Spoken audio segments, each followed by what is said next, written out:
A poet's advice.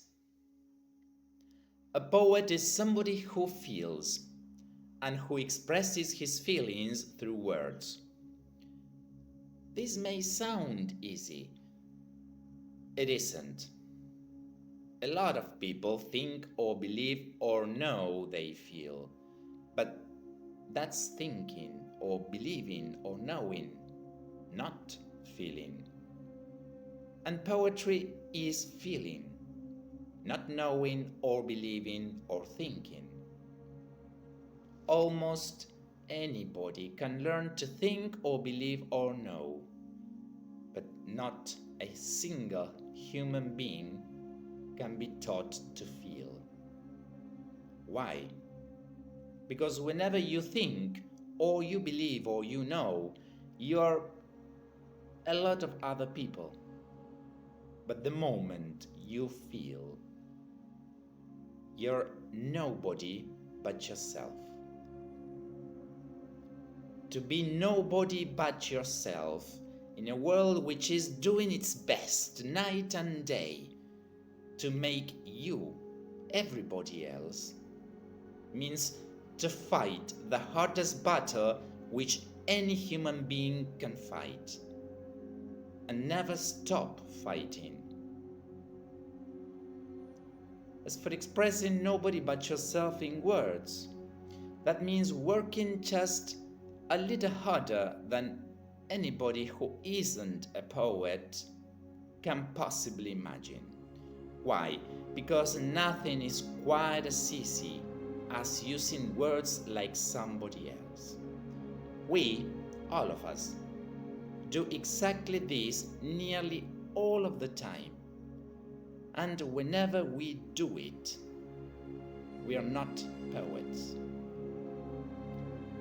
If at the end of your first 10 or 15 years of fighting and working and feeling, you find you've written one line of one poem, you'll be very lucky indeed.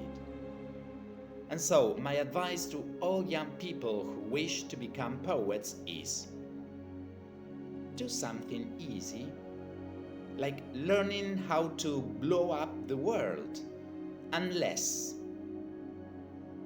you're not only willing, but glad to feel and work and fight till you die. Does this sound small? It isn't. It's the most wonderful life on earth.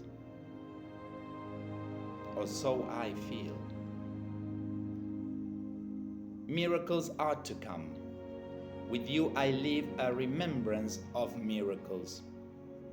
They are by somebody who can love and who shall be continually reborn. A human being, somebody who said to those near him, when his fingers would not hold a brush, tie it into my hand. Never to rest and never to have, only to grow.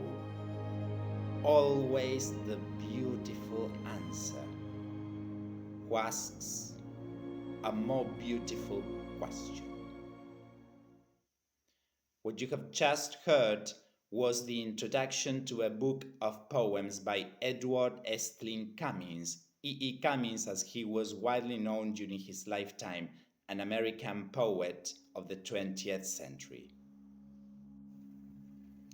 Somewhere I have never traveled, gladly beyond any experience. Your eyes have their silence.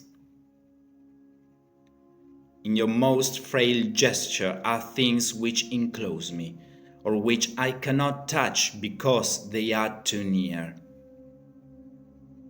Your slightest look easily will enclose me. Though I have closed myself as fingers, you open always, petal by petal myself, as spring opens, touching skillfully, mysteriously, her first rose. Or if your wish be to close me, I and my life will shut very beautifully, suddenly, as when the heart of this flower imagines the snow carefully everywhere descending. Nothing which we are to perceive in this world equals the power of your intense fragility, whose texture compels me with the color of its countries, rendering death and forever with each breathing. I do not know what it is about you that closes and opens. Only something in me understands the voice of your eyes is deeper than all roses. Nobody, not even the rain, has such small hands. May my heart always be open to little birds who are the secrets of living. Whatever they sing is better than to know, and if men should not hear them, men are old. May my mind stroll about hungry and fearless and thirsty and supple, and even if it's Sunday, may I be wrong, for whenever men are right, they are not young. And may myself do nothing usefully, and love yourself so more than truly. There's never been quite such a fool who could fail, pulling all the sky over him with one smile.